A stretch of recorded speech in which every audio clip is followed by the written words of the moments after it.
J'espère que vous allez bien. Je vous souhaite la bienvenue dans un nouvel épisode de podcast. Aujourd'hui, on accueille Jeanne, qui est experte, coach Instagram et LinkedIn. Déjà, merci beaucoup d'avoir accepté mon invitation. Est-ce que tu vas bien? Merci à toi de cette invitation. Je suis trop contente d'interagir dans ce podcast avec toi. Et écoute, ça va un petit peu malade, comme tout le monde, je pense, à cette période. Mais sinon, tout va bien. J'espère que toi aussi, du coup. Oui, oui, tout va bien. Merci. La maladie est derrière moi, donc ça fait un petit moment déjà. Ouais. Est-ce que pour planter un peu le décor, tu peux expliquer aux gens qui tu es, quel est ton parcours, comment tu as commencé, pourquoi le digital, etc. Pas de souci. Écoute, alors moi, du coup, je viens de Strasbourg. J'ai 23 ans, donc je m'appelle Jeanne, voilà, pour ceux qui ne me connaissent pas. Du coup, je viens de Strasbourg. Moi, j'ai fait un parcours plutôt classique. Donc, j'ai fait mon habit bac. Après, j'ai fait une licence en économie et gestion, un master 1 dans les assurances. Donc, rien à voir avec ce que je fais maintenant. Et je pense que comme beaucoup, le Covid, etc., il y a eu beaucoup de remises en question à ce moment-là. Et je pense que j'avais besoin de faire une grosse pause avec tout ce qui était études. Et voilà, j'étais à fond, moi, vraiment, hein, j'étais que là-dedans et je vivais que par ça. Et je pense que j'ai eu besoin de couper et de voir autre chose. Et je pense surtout de voir une autre manière de vivre et une autre manière comment dire, de considérer, on va dire, un petit peu la vie et tout ce qui est possible de faire aujourd'hui dans le monde du travail, parce que le monde du travail évolue. Et c'est vrai que des fois, on peut se reconnaître ou pas, et ça peut être assez compliqué. Donc moi, je me suis un peu retrouvée dans cette situation où voilà, j'ai fait un stage, je me suis dit, waouh, je ne suis pas prête du tout à ça. C'est pas du tout ce que je veux. Et comment est-ce que je vais faire pour me sortir de ça et trouver un truc qui me correspond plus. Et c'est là que voilà, tout ce qui est Instagram, TikTok et tout, te fait découvrir d'autres possibilités. Et donc, je commence à chercher. Et moi, donc, c'est vraiment ce qui s'est passé. Et du coup, je me suis d'abord lancée en tant qu'assistante virtuelle. Donc, pour ceux qui ne connaissent pas trop, c'est vraiment l'objectif, c'est d'être assistante, donc d'aider les entrepreneurs voilà, dans leur business, que ce soit... on peut faire plein de choses en tant qu'assistante, on peut se spécialiser ou pas. Et je pense que, tu vois, j'avais le côté, j'avais fait une licence en économie et gestion, donc je me disais, oui, c'est un peu, il y a un petit truc, tu vois. Donc voilà, c'est aussi une question de légitimité, et je me disais, ça peut passer. Et donc, du coup, je me suis lancée là-dedans, ça a bien fonctionné, et en fait, comme de toute façon, tout ce qui était communication en général, et communication, voilà, tout ce qui est marketing digital, c'est ce qui m'intéressait le plus. Donc, forcément, je faisais du contenu là-dessus. Et en fait, ça s'est répercuté, et du coup, mes clients, c'était quasiment que du CM ou de la création de contenu. Et du coup, tout s'est enchaîné. Et puis, du coup, aujourd'hui, voilà, j'accompagne. Donc, j'ai les deux parties, en fait. J'ai les parties prestations, où je vais faire pour les entrepreneurs, les petites entreprises, tout ce qui est gestion de réseaux sociaux, donc Instagram ou LinkedIn. Et j'ai la partie où j'accompagne les gens qui ont besoin de se former sur le sujet. Parce que des fois, on n'a pas forcément l'argent ou le budget pour déléguer tous les mois. Et c'est vrai que voilà, on se former sur ces sujets-là, ça peut être intéressant. Donc, soit Instagram ou LinkedIn, voilà, grosso modo. Si tu as des questions, n'hésite pas. Oui, non, mais oui, mais tu disais que tes études n'avaient rien à voir réellement avec ce que tu fais. Mais moi, je trouve quand même un lien indirect. Parce Ouais, que, tu peux en trouver un. ouais, parce que je trouve que dans tout ce que tu as fait dans ton parcours d'étudiante, je dirais, mais je mets des guillemets quand même, c'est le côté très humain, en fait, le côté très relationnel, le côté proche de la personne.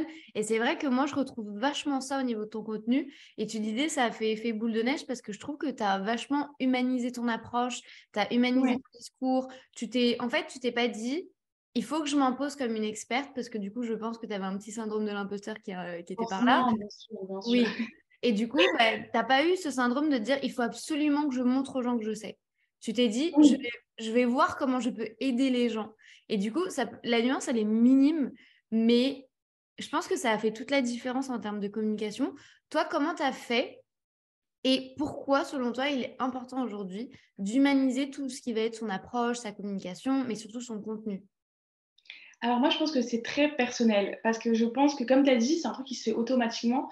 Pour rebondir à ce que tu as dit, justement, moi, j'étais dans des études de base, donc il y a un peu le commerce, donc forcément, il y a un peu le côté social, mais moi, je me suis vraiment orientée vers la partie maths, vers la partie stats, tu vois, assurance, donc vraiment derrière un ordi, derrière un truc. Ah ouais. Et voilà, d'où le fait que je me suis retrouvée en me disant, waouh, mais ça me correspond absolument pas. Et il manquait ce côté humain, il manquait ce côté relationnel.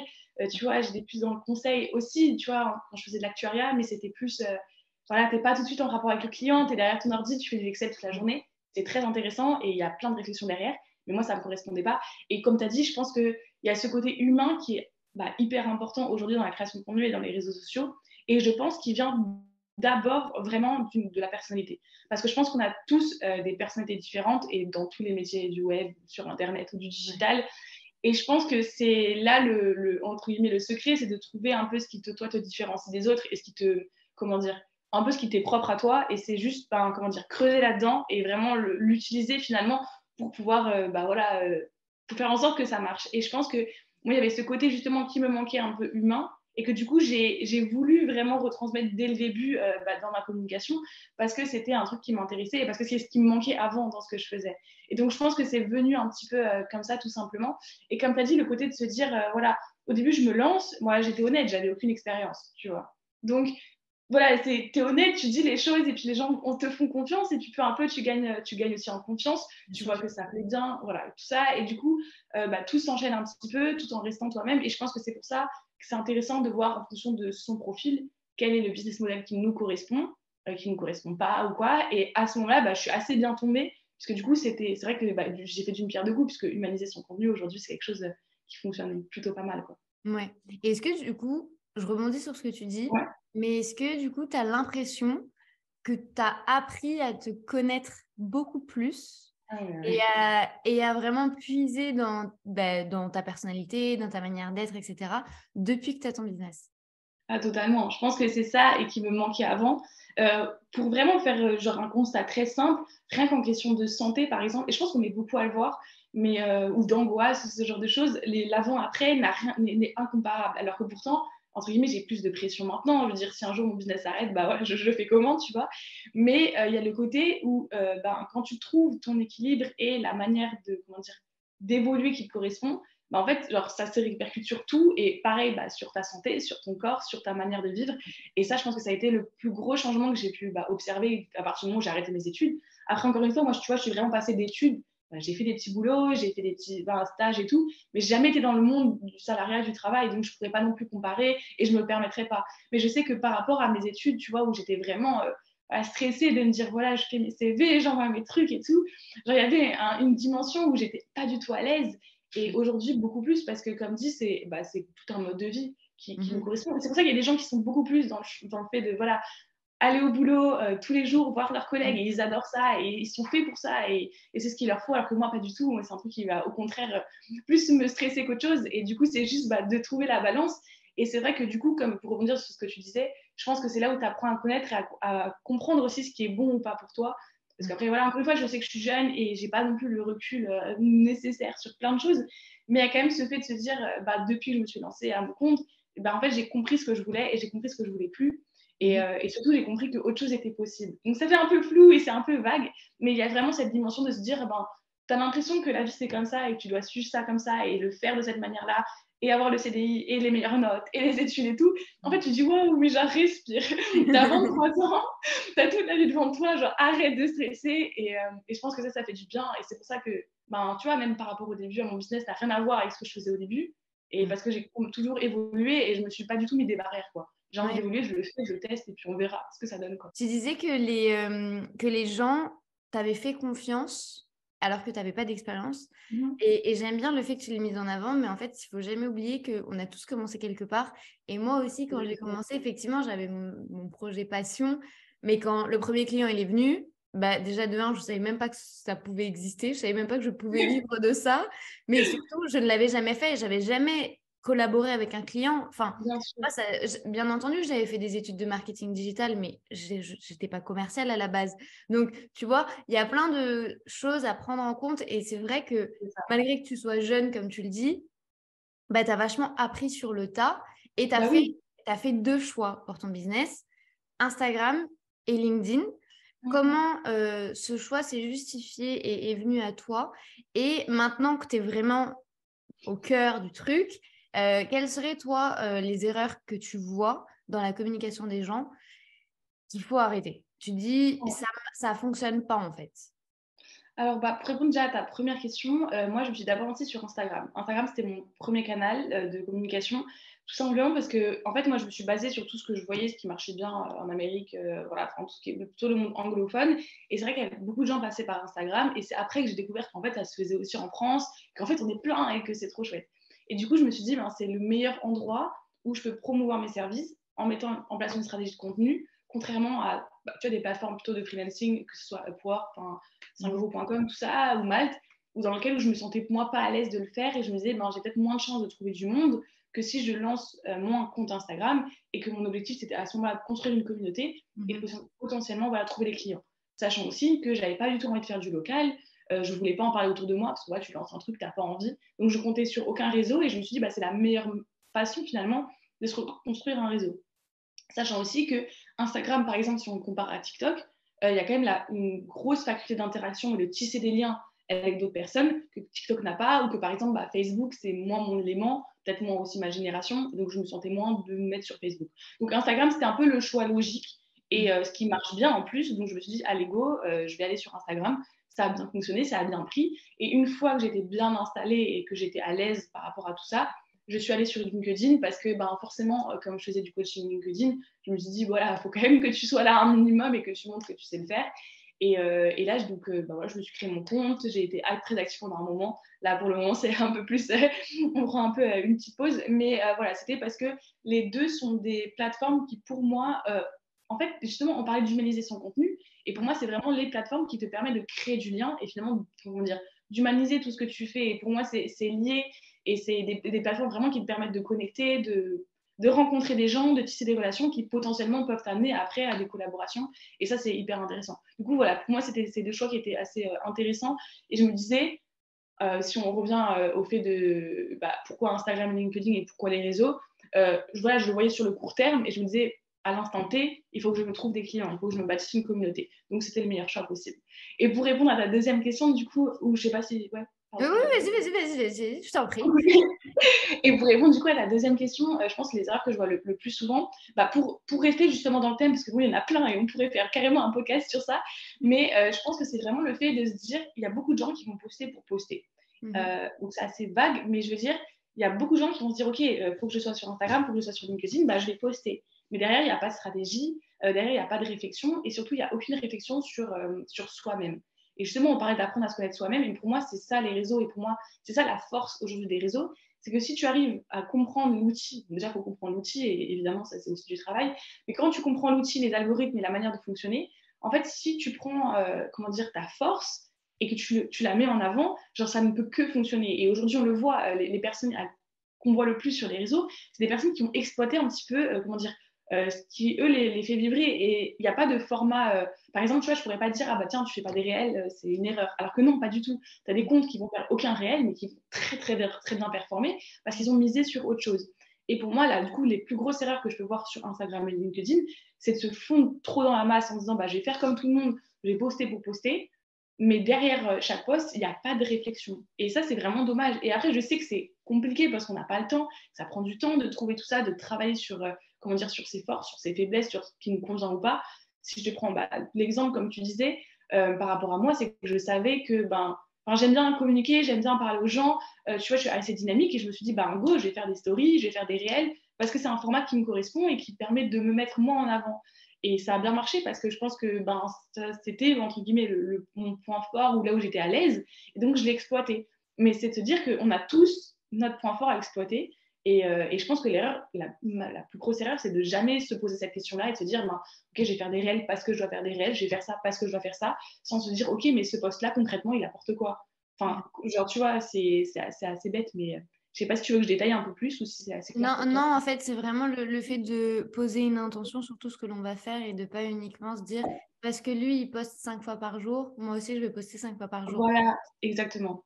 Et je pense que ça, c'est le truc où tu peux trop tomber dedans et te dire, mince et tout, il faut absolument que je poste 5 fois par semaine, mince, il faut absolument que je poste 3 fois par semaine, ou il faut absolument que je fasse des stories tous les jours et tout. Genre, non, juste trouve ton truc et comment l'exploiter. Après, ça, c'est difficile. Donc, du coup, on dit que c'est une erreur, mais je sais que c'est difficile et qu'il y en a pour qui c'est assez simple. Tu sais un peu, tu te connais, mais il y en a d'autres pour qui c'est plus compliqué.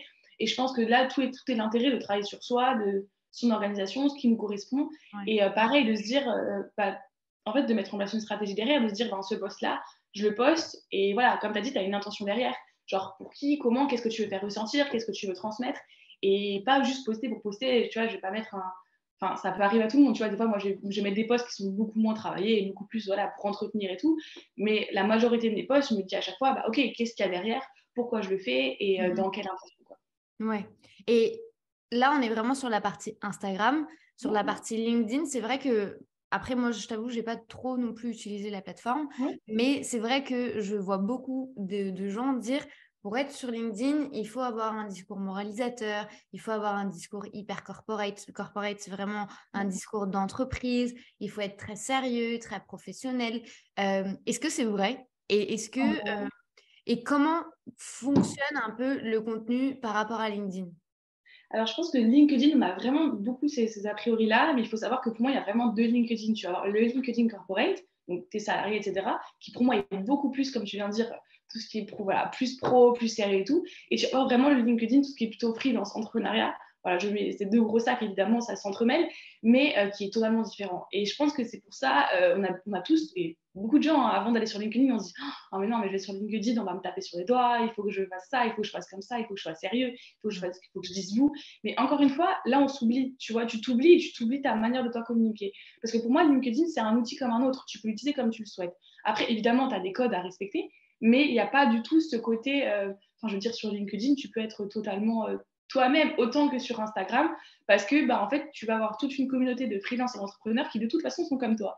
Et c'est ça qui est vachement chouette, je trouve, sur LinkedIn aujourd'hui, c'est que tu n'as pas de barrière et que tu peux trouver ta manière de communiquer sans être, comme dit, toujours dans l'excès, toujours dans critiquer les autres pour pouvoir monter, alors que c'est pas du tout le cas. Enfin, je veux dire, tu peux très bien construire assez rapidement une communauté sans du tout avoir des détraqueurs ou des gens qui... Il y en a toujours, mais là sur Instagram aussi. Oui. Mais voilà, pareil par rapport au côté moralisateur, je trouve ça super intéressant parce que moi, c'est aussi un théorie que j'avais quand je me lançais. Il faut que tu sois là en mode, ouais, il faut faire ça, il faut faire ci et tout. Mais en fait, sur LinkedIn, c'est comme sur Instagram, tu as plein de gens qui veulent apprendre. Et en fait, t'attires les personnes, enfin, t'attires à toi les gens qui matchent avec toi. Donc, de toute façon, si tu fais un contenu qui va être hyper éducatif et tout, ça peut aussi fonctionner parce que tu auras plein de gens qui vont de toute façon vouloir apprendre et qui vont toujours vouloir échanger, être dans l'échange.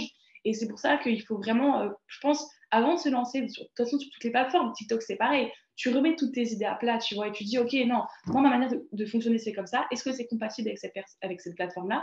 Généralement, tu trouves toujours un moyen que ce soit compatible. Je ne sais pas si j'ai bien répondu à ta question. Oui, tu as très bien répondu, mais du coup, j'ai une deuxième question du coup qui découle de ce que tu viens de dire, parce que effectivement, les gens ont envie d'apprendre sur LinkedIn, mais c'est vrai que moi, de ce que j'observe par rapport à toutes les autres plateformes sociales, j'entends, je trouve qu'il y a quand même une certaine réticence par rapport à LinkedIn, parce qu'on l'associe souvent à prospection de masse. Prospection, on veut absolument trouver des clients, et du coup, j'ai l'impression que les gens aujourd'hui lisent plus trop les posts, etc. et qui sont plus dans le si je vais sur LinkedIn, je vais recevoir 20 messages par jour de prospection à froid, ça ne m'intéresse pas.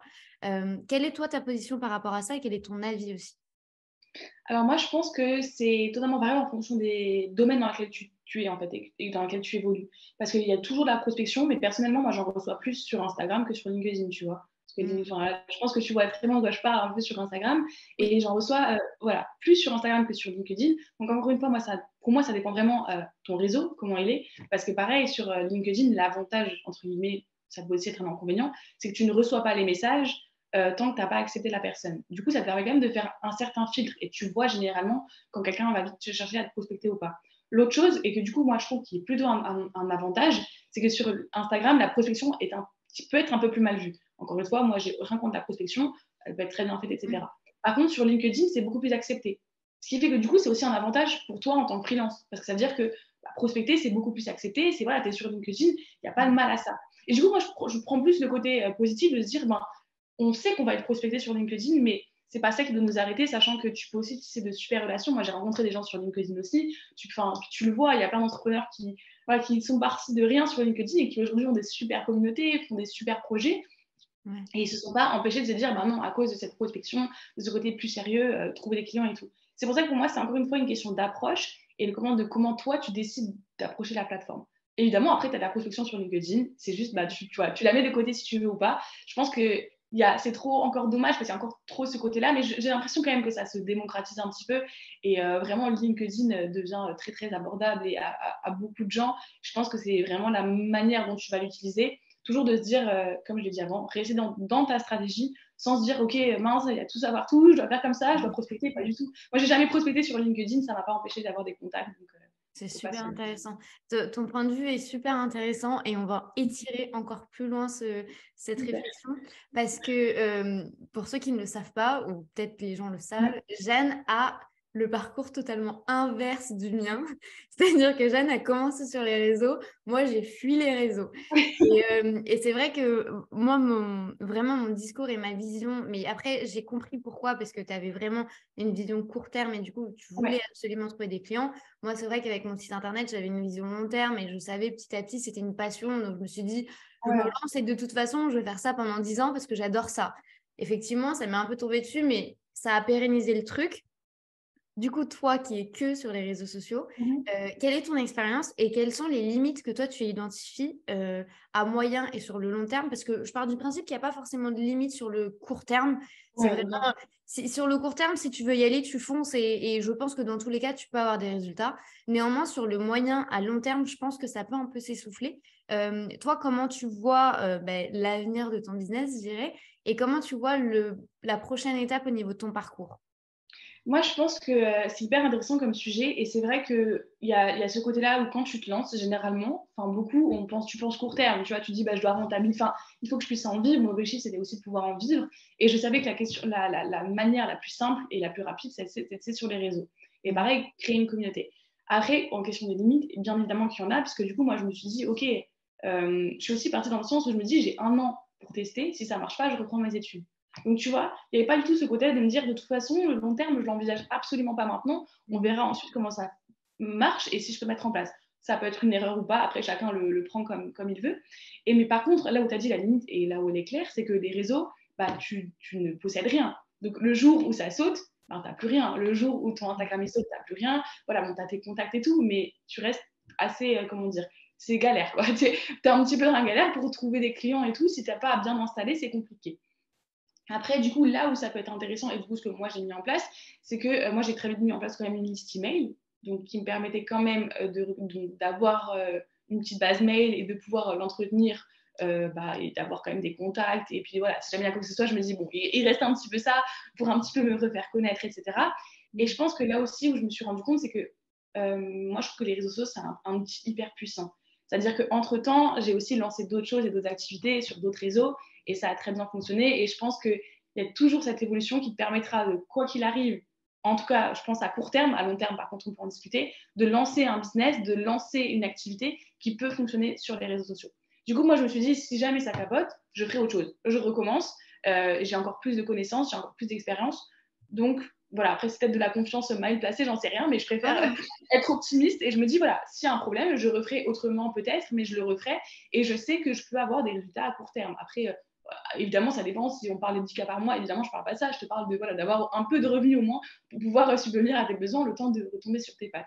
Du coup, moi, il y avait ce côté, entre guillemets, ce matelas là dans ma tête de me dire, si ça capote, je me relance. Et c'était aussi pour ça que je m'étais lancée sur LinkedIn. Dans le sens, ok, j'ai mon Instagram, si jamais ça saute, bah maintenant je me construis quand même sur LinkedIn. Et Ok. pareil, tu ne peux pas tout faire au début, c'est bien choisir une plateforme. Et là est venu le fait de se dire, moi, depuis le début, tu vois, je veux faire mon site internet. Sauf que tout s'est enchaîné, le fait que comme les réseaux, ça marchait si bien, bah, tu sais, tu mets ça de côté. Tu mets ça de côté et au finalement, tu le fais pas, tu te dis, ok, je le ferai plus tard, je le ferai plus tard, je le ferai plus tard. Ça, par contre, je pense que ça a été une erreur et du coup, là, je travaille encore dessus. Moi, je sais pas quand ça sortira. Mhm. Mais ouais, le fait de se dire, se dire, voilà, j'ai quand même envie de créer quelque chose, mais ça prend du temps. Et une Ouais. stratégie SEO, ça prend du temps. Écrire des articles, ça prend du temps. Avoir un podcast, ça prend du temps.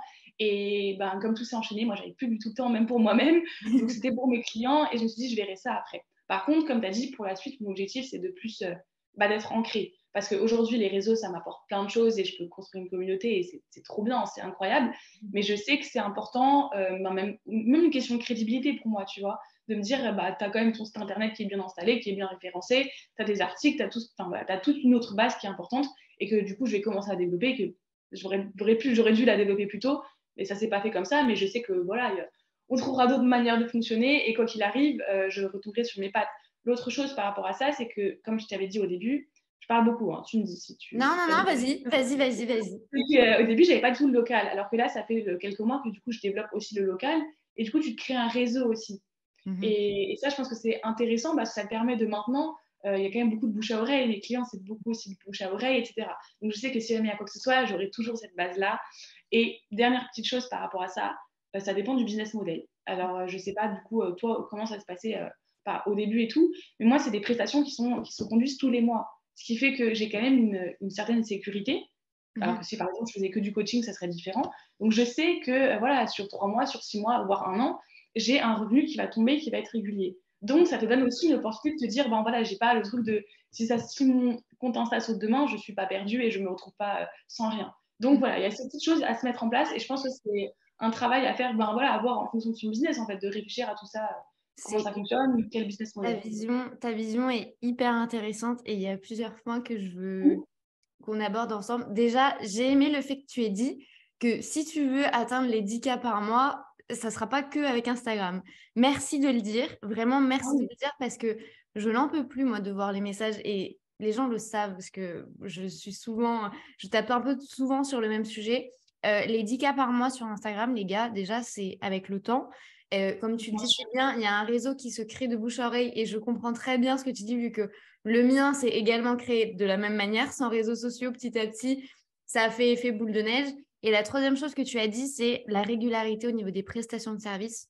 Moi, Ouais. c'est une erreur que j'ai faite dès le début. En fait, moi, j'ai commencé mon blog il y a 7 ans, mais il y a 3 4 ans, le truc s'est un peu professionnalisé sans trop que je m'y attende, honnêtement. Et, Ouais. et du coup, en fait, moi, on m'a demandé de la rédaction d'articles. J'ai fait de la rédaction d'articles sans réfléchir à et après. Et en fait, Ouais. du coup, tu vois, j'avais toujours un peu cette pression de me dire, OK, c'est cool, j'adore, c'est trop bien. Mais c'est ponctuel, en fait. C'est une fois Ouais. et après, le client, il n'a probablement pas d'autres nécessités, pas d'autres besoins, etc. Et surtout que ce format-là a eu un autre impact négatif. J'en ai jamais parlé, mais je pense que j'en ferai un podcast parce que c'est quand même assez intéressant comme base de stratégie. C'est que en fait, je ne me rendais pas compte de l'importance de la régularité dans la stratégie. C'est-à-dire que moi, le client venait à moi, je faisais ce qu'il me demandait parce que du coup, moi, j'y connaissais rien. Bien Sauf sûr. que, en fait, je posais pas ma stratégie. Et sans poser Ouais. ma stratégie, les gens ne pouvaient pas obtenir mes résultats. Et du coup, en fait, petit à petit, je me suis dit, mais mince, effectivement, les gens peuvent trop aimer ce que je vais faire et les rédactions peuvent être géniales. Mais en termes de SEO pur, si je continue avec ce business model, les gens n'obtiendront pas de résultats. Et c'est Mmh. comme ça qu'en fait, petit à petit, Intéressant. avec des erreurs, j'ai construit mon Ouais, bah oui, c'est toujours oui, bien sûr. mais c'est toujours avec des erreurs. Et du coup, j'ai bien aimé le fait que tu puisses aborder cette thématique parce que dès le début, effectivement, vous comme nous, on va toujours faire des erreurs et on va apprendre avec ces Mais erreurs-là. bien sûr. Donc, il faut réussir à se remettre en question. Et il y a un dernier point que toi, tu as abordé, c'est la possibilité de faire évoluer ces business avec les réseaux sociaux à condition de prendre en compte les évolutions des réseaux sociaux. Parce que c'est vrai que Toujours, tu vois, il y a des gens toujours, qui ouais. prennent un peu, tu vois, des stratégies un peu toutes faites, je dirais, qui voient que ça fonctionne chez un tel, ils se disent je vais faire la même chose. Et en fait, le un tel, il va réussir à évoluer avec la plateforme, à voir un peu les évolutions, les nouvelles Mmh. fonctionnalités. Sauf que la personne d'en dessous, elle va continuer à copier sans savoir réellement quelle est la stratégie qui est au-dessus. Bien Et du sûr. coup, je pense que toi, ce qui a vraiment contribué au succès de tes différents projets sur les réseaux sociaux, c'est que tu as eu un peu cette capacité d'analyse et cette Ouais, capacité un peu visionnaire de dire ça va évoluer et il ne faut pas que ma stratégie soit fixe, il faut qu'elle évolue. vraiment. Il faut qu'elle évolue du coup avec la plateforme. Toi, comment tu fais pour comprendre quelles sont les évolutions au niveau des plateformes? Est-ce que tu fais de la veille? Est-ce que tu analyses beaucoup la concurrence ou pas du tout? Est-ce que tu analyses les comptes aux États-Unis? Comment tu fais pour essayer d'accompagner un peu tous les changements qui se passent, que ce soit sur Instagram ou même sur LinkedIn ou peu importe? Alors, bah, moi, je fais beaucoup de veille. Après, je pense que cette veille, je la fais pas que dans le cadre pro, je la fais énormément aussi dans le cadre perso et je pense que c'est hyper intéressant parce que moi, il y a beaucoup de choses que je prends de ma, comment dire, ma consommation de contenu perso parce que je pense que c'est là où c'est le plus riche parce que généralement, c'est dans le perso que tu trouves plein de trucs à adapter dans le pro. Et moi, c'est le truc qui marche le mieux de mon côté. Pareil, tout ce qui est les Américains, hein, forcément, qui ont toujours une petite longueur d'avance sur nous, donc c'est très intéressant. Et l'autre chose aussi, je pense que ce qu'il faut comprendre avec les réseaux, c'est qu'il y a un côté très personnel, il y a un côté très spontané, il y a un côté très... les gens, comment dire, il faut que tu le sentes. Alors, je ne sais pas comment mieux l'exprimer, mais pour moi, c'est toujours de me dire, je ne me suis jamais mis de barrière. Et je pense que ça a été la meilleure décision de tout, parce que j'ai déjà fait des lives où on parlait de ce sujet-là, justement, tu vois, le côté pro-perso, le côté machin et tout. Et je pense que beaucoup de gens se mettent des barrières, se disent, non, je ne peux pas faire ça, je ne peux pas être comme ça, je ne peux pas faire ci. Et en fait, non, genre, tant, si c'est ta personnalité, fais-le, c'est pas grave.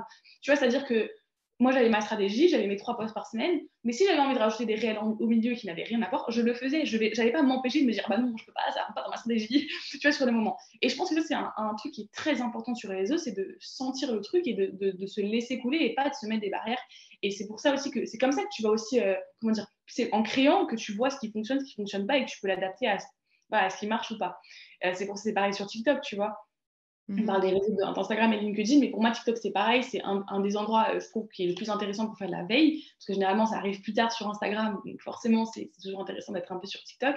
Et ça te permet quand même de voir un peu qu'est-ce qui performe le mieux, quels sont les types de vidéos qui marchent le mieux. Enfin, on l'a vu avec l'UGC ces derniers temps, qui a totalement explosé. Du coup, le contenu qui est créé par les utilisateurs pour les marques. Et typiquement, voilà, on sait que si tu fais du e-commerce, c'est une très très bonne façon de promouvoir ses services et ses produits plutôt. Donc ça, c'est intéressant. Et c'est pour ça que pour moi, c'est vraiment de toujours faire de la veille dans le perso. Et parce que c'est comme ça que tu remarques les choses aussi. Et pareil, à quoi toi tu es réceptif? Ça veut dire que moi, je me rends compte quand je vais rester plus sur une vidéo, je me dis attends, mais pourquoi est-ce que là je suis restée alors qu'en vrai, c'est pas hyper intéressant, tu vois. Donc tu enregistres et tu analyses. Et je pense que ça, c'est comme tu as dit, c'est le côté d'analyse qui est hyper intéressant et hyper important et qui te permet de voir ce qui va fonctionner ou pas, ce qui te correspond ou pas, encore une fois, parce que bon, il y a des contenus, je vois que ça marche, mais j'ai pas envie de le faire. Ça m'est arrivé de faire des contenus où je me suis dit mince, mais en fait, genre, ça me correspond pas. Je l'ai fait parce que je sais que c'est des contenus qui vont fonctionner, mais en fait, genre, c'était juste pas moi. Mais ça, encore une fois, c'est de l'apprentissage, de la connaissance de soi, de se dire, ben, j'ai pas besoin de ça pour réussir, je peux humaniser mon compte, je peux être moi-même sans faire forcément comme tout le monde et comme truc qui marche, tout en s'adaptant. Et pareil, pour revenir au 10K, je trouve ce que tu disais était intéressant. C'est vrai qu'on voit ça un petit peu partout. Et il y en a qui le font. Et il faut savoir que derrière tout ça, il y a aussi souvent des équipes, il y a tout ça. Et comme tu as dit, c'est important de savoir que c'est pas du jour au lendemain. Il a dû en avoir et trop, trop bien pour eux, bien évidemment. Mais que c'est toute une stratégie et que généralement, il y a. Bien sûr. Mais moi, je remets pas en question les résultats parce que c'est fort probable que ces gens facturent vraiment 10 000 euros par mois sur Instagram. Il y a aucun mal et honnêtement, je suis hyper heureuse pour eux si bah c'est oui, le c'est cas. ça, bien sûr. Mais moi, ce qui me dérange, en fait, c'est pas tant le fait qu'ils mettent en avant ces chiffres-là qui sont astronomiques pour des freelances et des auto-entrepreneurs, il faut le savoir. C'est incroyable d'atteindre ce chiffre-là Ah oui, par bien mois. sûr. Mais il y a du travail derrière, il faut le dire. Moi, ce qui me dérange un peu dans ce type de discours, c'est qu'on manque très, très souvent d'authenticité et de transparence, de se dire, j'ai atteint ce chiffre-là, mais il y a eu Instagram qui a contribué, mais il n'y a pas eu que Instagram. Voilà, Et en c'est ça fait, aussi. moi, c'est ces nuances-là qui me manquent toujours dans le discours des personnes. Du coup, c'est vrai que c'est bien aussi, tu vois, d'avoir la même approche que toi, c'est-à-dire de se nourrir, de faire des veilles, de développer un peu aussi son esprit critique et de ne pas vouloir surtout que tout tombe un peu du ciel et d'assimiler plein de nouvelles choses. Toi, dans ton processus d'apprentissage et dans ton processus de test, etc., est-ce que tu as remarqué que l'on pouvait utiliser la même stratégie? Là, je vais parler d'Instagram et de LinkedIn, mais ça pourrait être d'Instagram, TikTok, etc. Est-ce que pour toi, c'est stratégique d'être un peu partout de la même manière ou est-ce qu'il faut y avoir une certaine adaptation en fonction de la plateforme? Non, pour moi, c'est full de l'adaptation en fonction de la plateforme. Ça, je pense que c'est sûr. Il y a toujours, évidemment, quand tu commences sur moi, ça fait 1 an, donc j'ai du contenu, j'en ai en réserve et tout. Donc, tu peux le recycler. Par contre, le recycler, ça ne veut pas dire poster exactement le même et ça veut dire quand même il faut s'adapter. Ce qui est, par exemple, tout simplement, par exemple, il y a des TikTok que j'allais poster sur Instagram, mais la majeure partie de mes TikTok, je ne les postais jamais sur mon Instagram parce que ça ne collait pas, en fait. C'était pas du tout le style de la plateforme, c'était pas la même audience, c'était pas du tout ça. Et du coup, non, je savais très bien que ça allait rentrer en confrontation. Pareil pour LinkedIn et Instagram. Tous mes posts Instagram, je ne les mettais pas sur LinkedIn et inversement. Ma stratégie LinkedIn, je veux dire, la plupart de mes posts, j'en ai jamais parlé, c'est des choses dont j'ai jamais parlé sur Instagram. Parce que j'ai vraiment fait en fonction de la plateforme, tout en restant moi, en me disant, OK, là, je vais être moi, mais d'une autre manière. Comment je vais le faire, tu vois. Et je pense que c'est ça qui est toute la beauté de la chose. Et c'est pour ça que moi, à un moment, j'étais très sur TikTok parce que j'avais besoin de changer aussi ma manière de communiquer que j'avais sur Instagram. Donc, je me suis dit, allez, hop, go sur TikTok, ça change. T'es plus spontané, t'es plus différent, tu peux être plus cash, c'est plus évident. Et au contraire, après, sur LinkedIn, c'est plus de la rédaction, par exemple.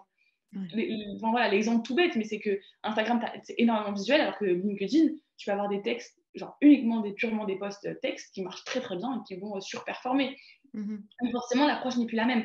Par exemple, le copywriting va être hyper important sur LinkedIn, évidemment aussi hyper important sur Instagram et TikTok, parce que le texte, ça reste toujours le cœur de tout, mais les manières de communiquer ne sont pas les mêmes. Par contre, bien évidemment, si on n'a pas le temps, il faut, pour moi, hein, c'est sûr, se focus sur une seule chose. Tu vois, je me dirais, bah, tu te focuses sur Instagram et sur, du coup, bah, par exemple, ton site ou quoi, tu as les deux et tu arrives à, voilà, tu travailles les deux et tu vois un petit peu ce que ça donne.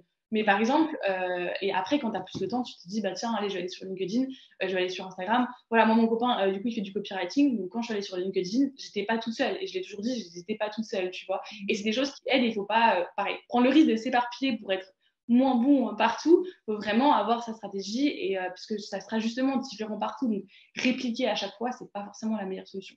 Après, c'est toujours mieux que rien, mais ça prend du temps. Et si ça prend du temps et qu'en fait, ça n'apporte rien, enfin, le rapport temps et rentabilité, il est zéro, quoi. Ouais. Et toi, du coup, quel est le temps que tu accordes par semaine à la création de contenu? Est-ce que tu as une stratégie de je me bloque 2 jours dans le mois et je crée tout et après je programme?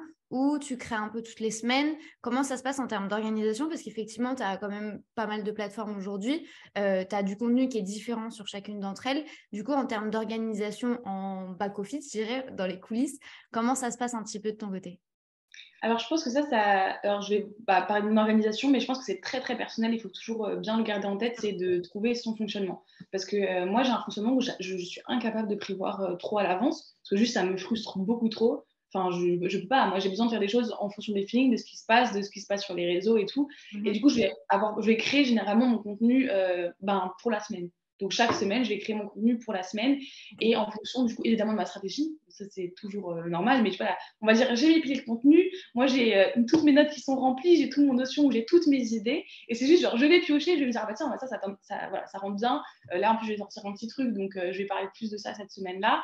Et je vais tout organiser en fonction de ma stratégie, évidemment, et toujours tourner pour mon audience, pour ma communauté, pour mon client idéal, grosso modo. Ouais. Mais ça va toujours être on va dire, voilà, plutôt à la semaine. Et généralement, je me le fixe, tu vois, une matinée ou une après-midi. Ça va vraiment dépendre. Par contre, tu vois, si on prend l'exemple typique de TikTok, quand je me suis lancée sur TikTok, donc maintenant je ne le fais plus parce que ça me prenait trop de temps et bref, pour d'autres raisons. Mais je me suis dit, en fait, TikTok, c'est que du plus. Donc, je vais que le faire pour m'amuser. Genre, c'est-à-dire que, genre, en gros, quand je prends ma pause, bah, j'ai tourné le petit TikTok, tu vois. Je me suis pas du tout mis dans le truc de stress de oh, je dois créer du contenu, il faut que je fasse mes TikTok et tout. Genre, je peux pas être comme ça parce que moi, sinon, je le fais juste pas. C'est ma manière de fonctionner, tu vois. Et du coup, je me suis dit, je vais prendre du temps, je vais batcher mes trucs. Donc, comme ça, pour le moment où je serai malade, où je n'aurai pas la motivation, j'ai de quoi. Et je pourrais être présente. Et c'est pour ça que TikTok, ça va aussi pas mal marcher parce que je le faisais assez au feeling sans me mettre la pression. Et par contre, évidemment, Instagram et LinkedIn, j'avais plus la stratégie mise en place. Et pareil, c'était beaucoup du bashing parce que voilà, même si je fais à la semaine, j'ai mes templates. Je veux dire, quand je rédige mes posts, j'en rédige 3 par 3 généralement ou 5 par 5 pour quand même avoir un petit peu d'avance. Pareil pour mes visuels. Et tout ce qui est idée, c'est à longueur de journée, quoi. J'ai une idée, je vais le noter dans ma petite bulle à idées, on va dire, que je vais pouvoir repiocher, voir si c'est intéressant ou pas et voir si je peux le mettre en avant. Mais comme dit, chacun, je pense, a son organisation différente. Je sais que j'ai des copines qui s'organisent un mois à l'avance, elles programment leur contenu un mois à l'avance et ça leur correspond très très bien. Et je pense que c'est juste trouver un peu, parce qu'on peut aussi avoir cette culpabilisation un petit peu de se dire, mince, moi je le fais pas comme ça, c'est pas bien et tout. Et en fait, juste non, genre, trouve ton truc qui te correspond et c'est là où tu seras le plus performant. Et c'est dommage parce que des fois, on essaie de se mettre dans des cases et même moi, j'ai essayé pour au final que ça soit pas cool, quoi. Ouais. Et quel serait du coup, au vu de tout ce qu'on a dit et au vu de tout ce qu'on a abordé, mais également de ton expérience, quelle serait la première étape que toi tu recommanderais aux gens qui souhaitent se lancer sur une plateforme ou qui souhaitent se lancer sur les réseaux sociaux, qui essayent par exemple, qui sont sur Instagram, qui voient que ça fonctionne pas trop, qui voudraient probablement passer sur LinkedIn, quelle serait la première étape pour vraiment se dire, je vais mettre toutes les chances de mon côté et je passe à l'action dès aujourd'hui? Alors, je pense qu'il y a plein de choses, mais pour pas faire trop et tout, je pense qu'il y a déjà le fait de faire de la veille. Et je pense que c'est hyper important parce qu'il y en a plein qui se lancent sans même savoir si c'est quelque chose qui fonctionne. Et ça peut être dommage parce qu'évidemment, il y a des choses nouvelles, etc. Mais c'est de faire de la veille, de voir comment actuellement le réseau est construit. Et je pense que pour ça, rien de mieux que de se dire, OK, je me pose. Si on fait un truc concret, hein, parce qu'il y aurait plein de choses à faire, mais déjà que son projet soit clair et tout, mais je me pose, je me mets sur Notion, je me mets sur mon carnet et tout simplement, j'essaie de rédiger mon profil. J'optimise mon profil. Donc, bio, voilà, ou sur Instagram, ça va être les infos, la formation et tout. Et en fait, je pense qu'en faisant ça, on voit très vite si déjà notre projet il est clair. parce que sinon tu galères généralement. Comme wow, je ne sais pas du tout, je panique, qu'est-ce que je dois mettre et tout. Tu vois ton projet est clair, tu vois aussi comment fonctionne la plateforme, parce que forcément, tu dois un petit peu regarder ce qui se fait et tout. Et je pense que ça, c'est une bonne manière on va dire concrète, de se débiter, de se dire, OK, bah aujourd'hui, vas-y, j'essaie de rédiger mon profil. Ça va être comme les 3 premiers posts, OK. Et ensuite, tu prends du recul et tu te dis, bah, est-ce que c'est cohérent? Je fais de la veille, tu vois un peu ce que ça peut fonctionner ou pas. Et je pense que ça peut être intéressant parce que c'est tout bête, mais on a souvent tendance à dire, OK, c'est tout clair dans la tête, et une fois qu'il faut le poser sur papier ou le poser, bah là, il n'y a plus personne, et c'est normal, hein, c'est difficile. Et du coup, ça peut vraiment bloquer. Donc, je pense que ça peut être une bonne première étape. Et l'autre, ça peut être déjà, tout simplement, si vous n'avez pas de compte, créez-vous un compte, on y va. Et je pense aussi de rédiger ses process. Okay. Moi, c'est une erreur que je n'ai pas faite et que je referai si je devais le faire dès le début, c'est de rédiger les process. Tout simplement me dire, OK, j'ai envie de me lancer sur Instagram, comment je vais faire?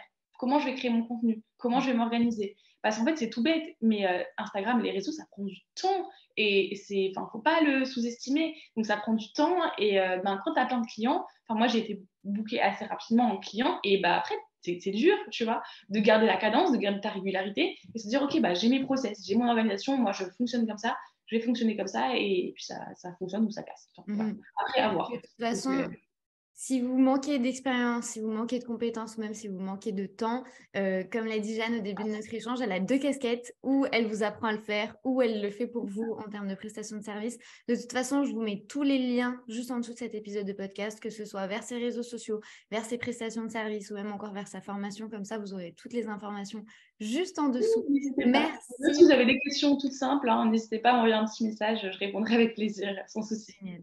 Merci beaucoup en tout cas, Jeanne, pour ton temps, pour la fraîcheur que tu as apportée dans ce podcast et pour tous les conseils. Et je te dis à très bientôt. Merci à toi aussi et merci pour l'invitation et bonne journée à tous.